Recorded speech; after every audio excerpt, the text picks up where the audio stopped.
Praise God. I'm a little unprepared, I'm gonna let you know. I'm Pastor Bell. I got ordained beginning of this year, whatever. Don't a lot of people know me because I've been to a few churches.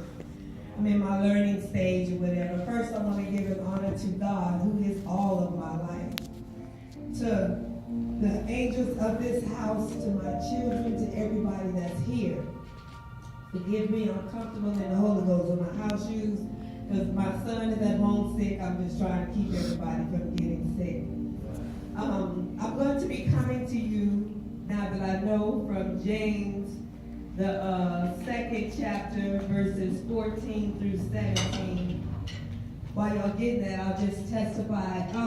This morning I woke up with, I'm having Miss Lee's voice in my spirit singing, so that's how I knew I was supposed to come here. Let me show you how the Holy Ghost works. I knew that. I said, okay, God. I rolled over in my bed. I sleep with my Bible on my bed because being a tour bus driver, a school bus driver for behavioral students and ministry and all of that, you know, I got to catch the word when I could catch the word.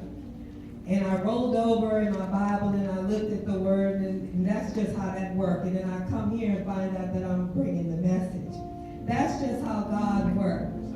And as far as the young people, I understand how y'all feel because, like I said, I'm a school bus driver of behavioral students.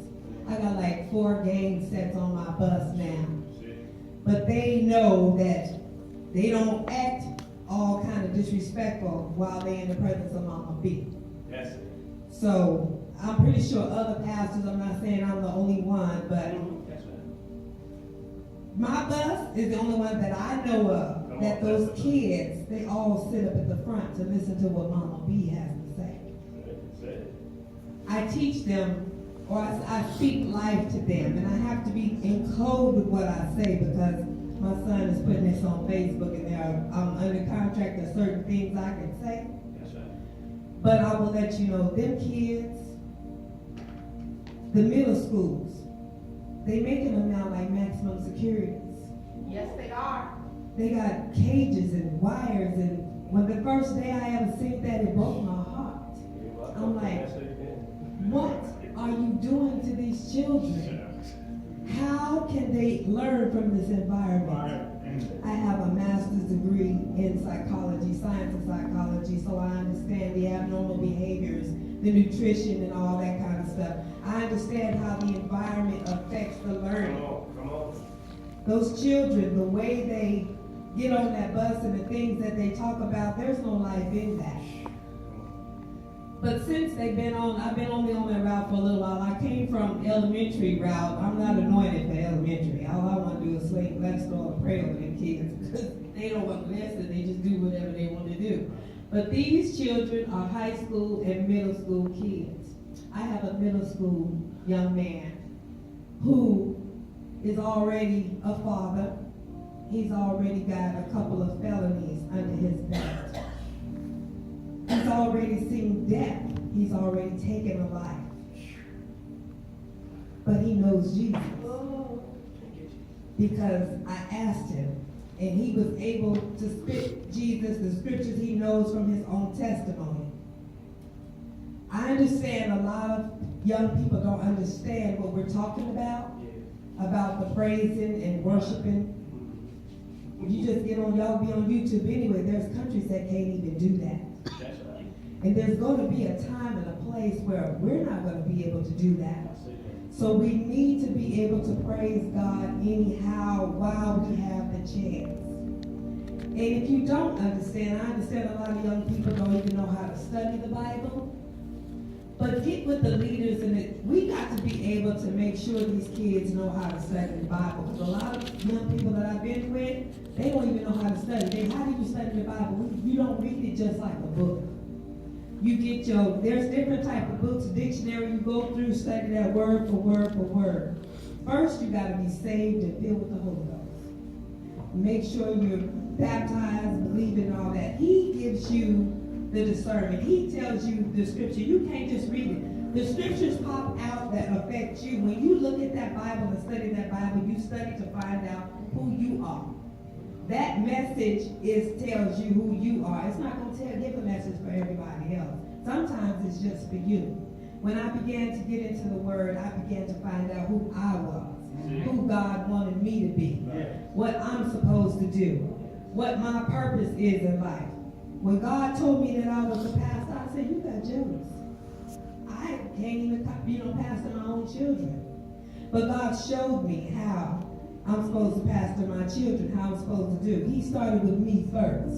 Ministry starts with you. Revival starts with you. Because you cannot go out there and save the world and lose your own soul. That's scripture. There's a lot of churches out there that's doing that. They're compromising. I've been to a lot of ministries that have compromised, and because I choose to stand for God, I'm not going to compromise.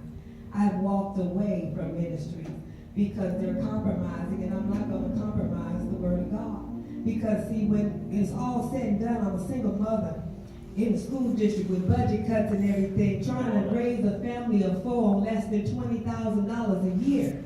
God is all I have. I can't compromise with God. So what I'm trying to say to you young folk is, you got to know God for yourself.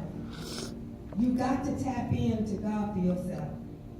I guess I could say I became a pastor playing with God too. See? Because I didn't know what was going on. I catch my kids all the time playing the Holy Ghost dance. I say, don't play with that. See? Don't play with that. But I'm just saying, you never know who God called you to be if you just tap in. Because you can't see God, don't mean He's not there. God is love. Anywhere you feel love, God is in the midst. And when you in trouble and you needing something and you all alone, that's who is going to be there with you all the time. I understand where the young folk come from because, they're very visual.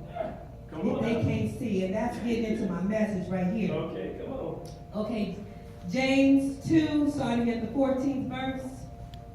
What doth it profit, my brethren, though a man say he hath faith and have not works? Can faith save him? If a brother or sister be naked and destitute of daily food, and one of you say unto them, depart in peace, and be ye warmed and filled, notwithstanding ye give them not those things which are needful to the body, what doth it profit? Verse 17, even so faith, if it hath not works, is dead, being alone. I want to talk about faith. Faith, we all talk about how much faith we got, our imaginations, how we gonna do this, we hold on for God and everything. But without works, it's dead. Because when you have faith and you don't see the evidence of it, these young people don't see the evidence of the faith that we preach. Come on now. What they got to hold on to? They think, my kids think I'm crazy anyway. Because I'm talking about this faith, but they don't see nothing coming to pass. I was believing I had a 2008 Toyota Corolla that was giving me all kind of trouble. Check engine light, budget cuts less than $20,000. Y'all know I didn't have no money to keep that car going. I'm making a $300 car payment on top of that. But I'm sitting there thinking, okay, Lord, I got a prayer journal. That's what I want to tell the young people. Start a prayer journal. And as you start a prayer journal, you write your prayers down to God. Not that you don't believe He's not going to do it, but write them down so that when you want to encourage yourself, you go back to that prayer journal and you look at those prayers and you can write a line through, oh, you covered that, Lord. You did that, Lord. He will show you in your prayer journal the prayers that He answers for you. That's one place where you can see God work for you. I'm in my prayer journal. And I'm writing, I'm going through and I'm writing all my worries, my financial worries. I'm like, Lord, I'm breaking. I know you ain't going to put no more on me than I can bear. Less than $20,000, Lord, how much else they going to take from us? And my car needed to go to service. I said, well, at least that's free because that came with the contract. So I'm going in for service, but I'm scared in my heart because I know that they're going to tell me this is wrong and that needs to be fixed and this needs to be done. And all I can ask him is, well, how much longer do I gotta go before the car quit on me? Luckily, at that time, I lived 20-minute walk from my school bus. Now I don't. My bus yard is Arville now. But let me tell you how I got to that. The man came and told me battery $200. The torque converter or whatever. That's like a new engine, a new car or whatever going on. And all I could sit there and say was, oh Jesus. Oh, Jesus. They was having a clearance event. See?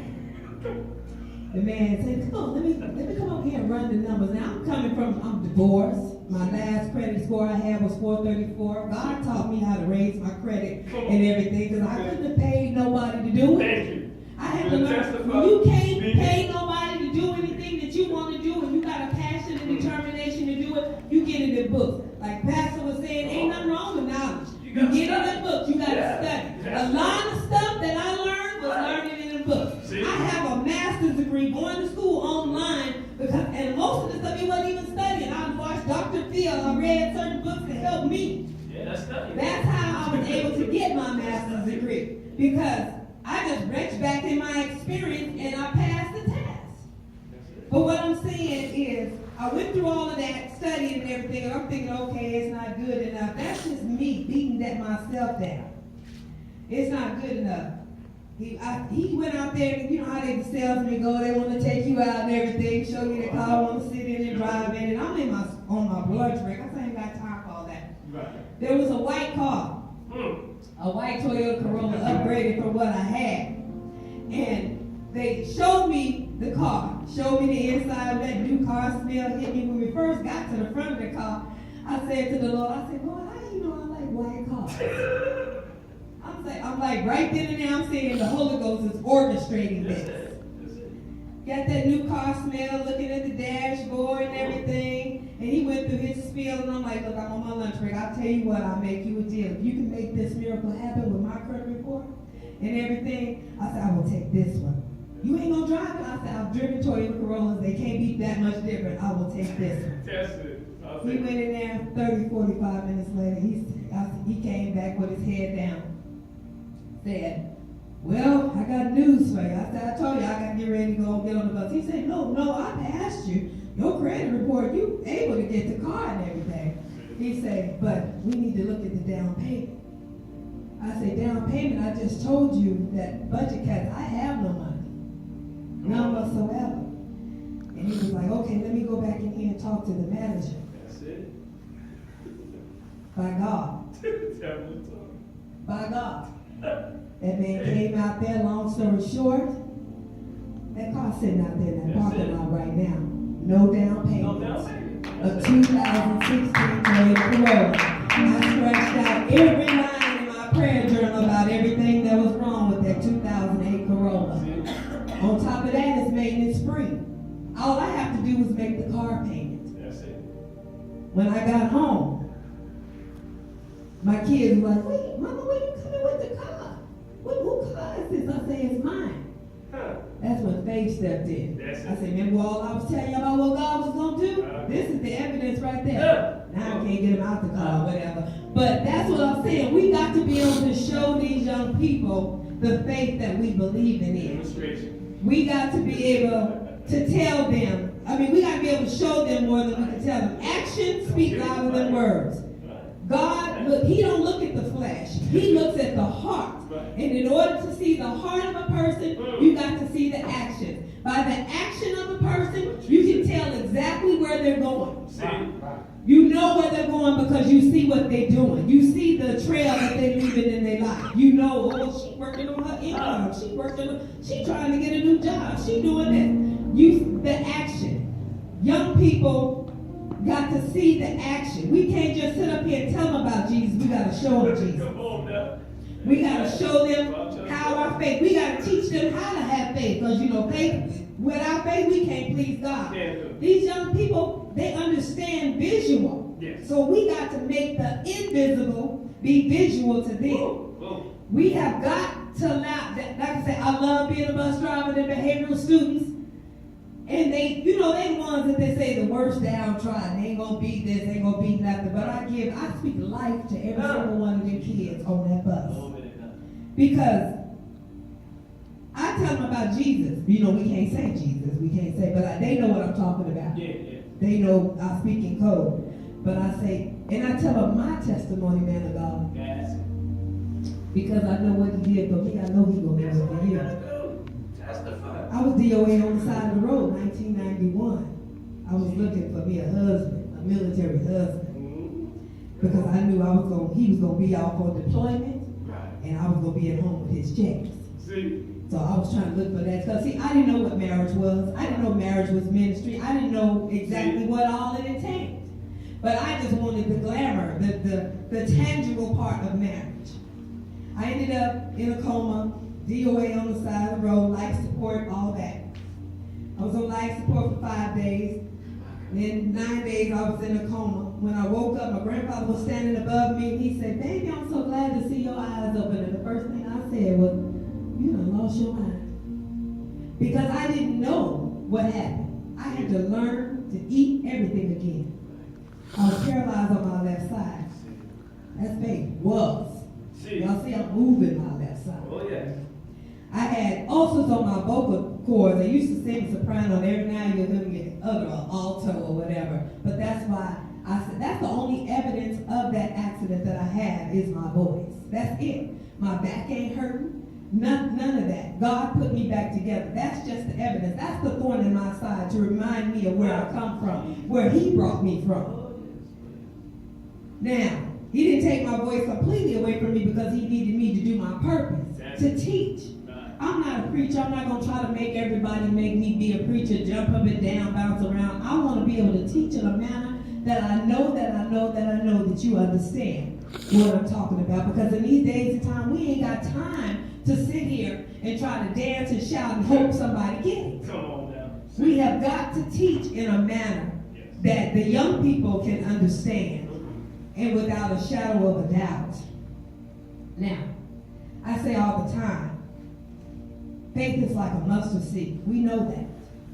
But what are you doing with your mustard seed? Mustard seeds, if you plant them, they grow into big mustard fields and everything like that. Some of us are walking around with our mustard seed in our hand. That's it. Ain't doing nothing. We have got to take our mustard seed out of our hand Come on now. and plant it in the ground. That's it. If we never plant our faith anywhere, how are we supposed to get anything out of it? I talk to people that, pay their tithes and offerings and everything, and I'm a big tithe paper and everything. I just like I told Pastor, I say, payday, I'm going to get you. I got you. Because I love it. Because when you give to God, my call, that's nothing but God. See? Living on less than $20,000 income as a single mom of 3, my oldest son, prayed for him. He's got sickness and all, went through all the house. Everybody got it except me, just yet. I'm praying I don't get it, don't like being sick. But pray for my son, he got a sinus infection or whatever. That's the only reason why he's not here. He in love with Jesus too. See that? So, that's what I'm saying about faith too and integrity. The kids show what the woman stands for, what the husband stands for. They show what the family believe in. Because my kids, the way they act and present themselves, that's their character, shows my character. And I believe in spending time with I believe my first ministry is my children. A lot of people don't get that. But my first ministry is my children because I'm the one to be held accountable for if they fall and they don't. A lot of people, they want to go out here and preach and teach and their kids is falling by the wayside. But I do honor these children in here because they could be somewhere else. Come on, right.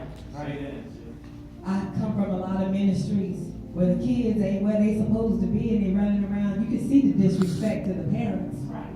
But they trying to act like, they got their house together, but they don't.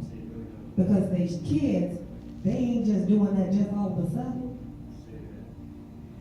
But what I'm saying about planting, when you pay your tithes and offering, the ones that say, I don't get nothing out of it, it's just going to the pastor, you don't see no growth, you don't see nothing, we just paying for the pastor car and everything.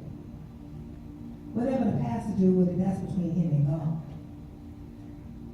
You get your blessings from what you do. As long as you operate in your purpose, my purpose is to teach, to pastor, to teach. And everybody say, you ain't got no following.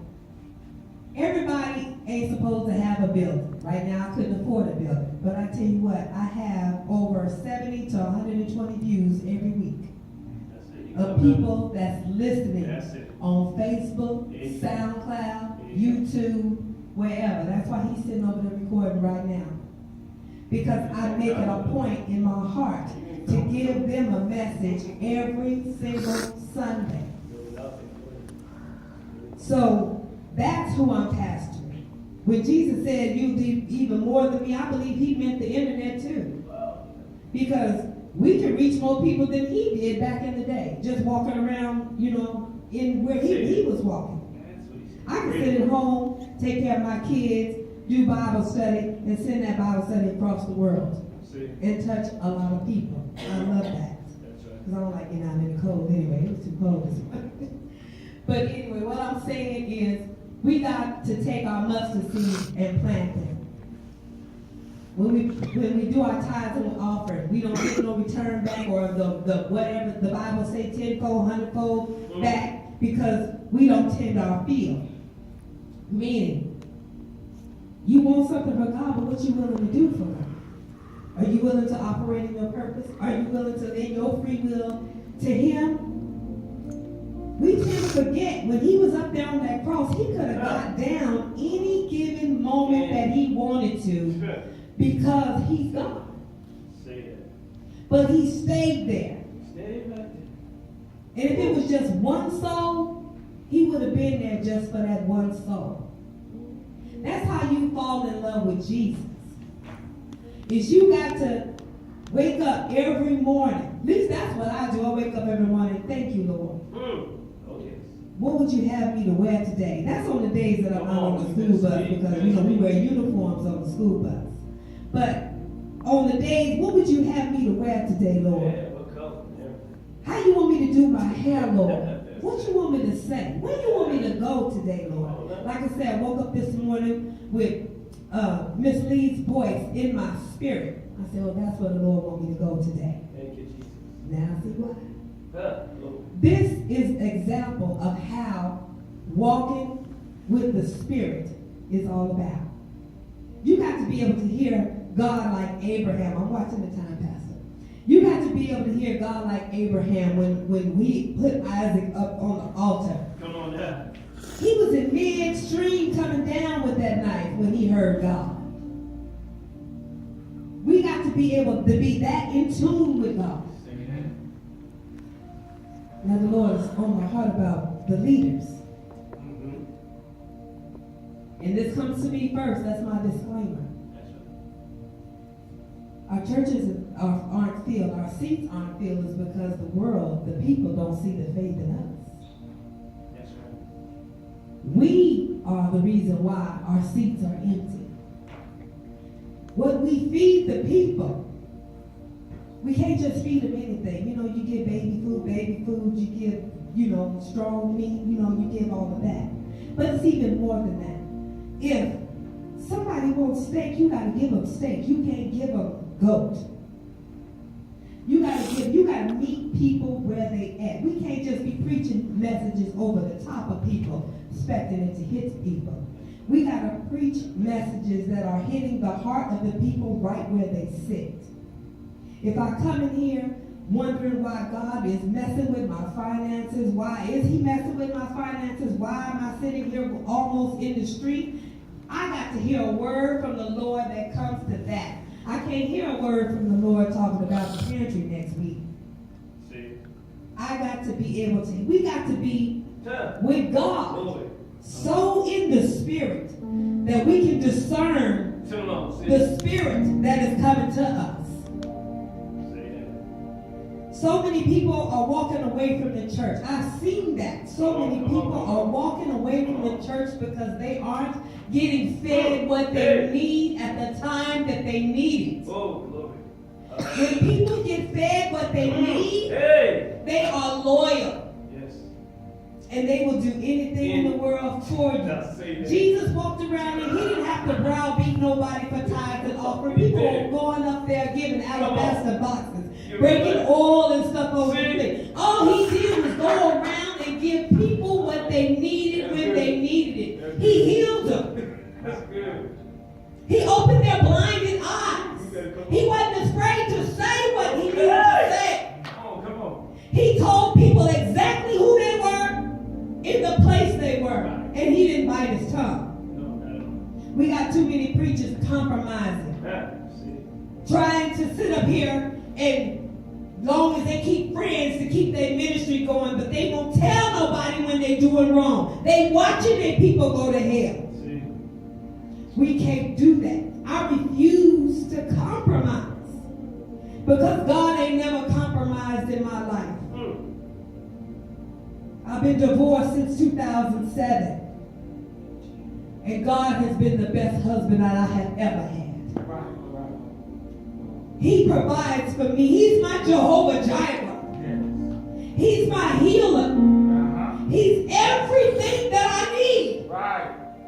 And I will not turn my back and compromise on him because he never turned his back and compromised with me. We have got to get a heart to go before God and meet these people where they at. That is what I'm trying to get everybody to understand. The faith that we have, we got to stop hiding it. We got to show everybody where our hope comes from. Yes, sir. Who our hope comes from. Thank you. Because do you realize they'll never see Jesus unless they see it through us? The reason why the Bible is the second most printed book in the world, only second to Napoleon Hill. Because you know the businesses and everything, they try to be billionaires and everything. But do you notice every time they print that Bible, they not add new books? Genesis and Revelation, every time they print that Bible, there's no new books. You know why? Because we are living epistles. We are the extension of the Bible. Our life story, our testimony is the book of the Bible. From that, after Jesus, that was it. We are the rest of the story. Now I'm going to ask you, what is your story about? Does it mock God? Are you giving the story, God's story the way it's supposed to be? Are you glorifying God? Is your faith so mediocre? Do you not have any more faith because you've seen so much and you've been so weary? This is a season I believe that God is calling us closer to Him. To find our first love. To get back to Him. To go back. You know, when we first got saved, we were so jumping up and down. We were so on fire for the Lord. We got to get back to that. We got to get back to the Spirit. Yeah, to the wow. Come out of the flesh. Yes. It's not about who does this dance right, who can preach better than this. We have got to get back to God and what He stands for. It's not about Sister Sue and her new shoes. Or Brother Joe, and he can preach better than Brother Saul. No, it's not a competition. It's not preachers going live on TV either. We're missing the souls, and God is not pleased with that. I went to an organization, a service where we were bringing in a new church, and I saw something that I never saw before in my life. Church was high and everything, supposed to be in spirit or adrenaline, I don't know. Right. High in the spirit, and the man of God that they were honoring was sick. He got up, he walked through the middle of the service, and went home sick. Now, when was the last time you seen somebody walk away from Jesus, needing to be healed? He went home. Nobody asked him, you want me to pray for you? Nobody tried to do anything to try to believe that God would heal that man right then and there. Nobody. He left his own service and went home sick. I'm so glad I didn't video that one that day, because what would that show the world? This man came in sick. We preaching Jesus, but he gets up and goes home. I felt so bad for that man. I didn't get up either because I was so shocked. And with protocol, it wasn't my church, so I felt out of place because, sometimes people ain't gonna let them get up and preach and say what you said, just in your kind of way. And I let them reject me first. That's what I'm saying. I'm gonna do what God said. Amen. That's what I'm saying. That God told me I would have. Right. But God said, I want to show you something. That's it. And he began with this message from that night. I'm like, okay, when do we leave Jesus? Come on now. See? Everybody so high, looking good, dressed nice, look like money. Nobody once asked to pray. God may have delivered him right then and there. All I'm saying is, we gotta have faith. We understand that. But if you don't do nothing with your faith, you're never gonna get anything. You want that $1 million. Come on now. You got the faith for it. But if you don't never get any kind of education to learn how to get it, because I promise you, God is not going to bless you with something that's going to hurt you or harm you.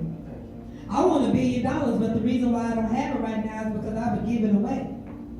And I might give it away to the wrong person. I give somebody, on drugs or something, they mess around and be the overdose or something. Because he's correcting my giving. That's it. My heart just wants to give, to bless.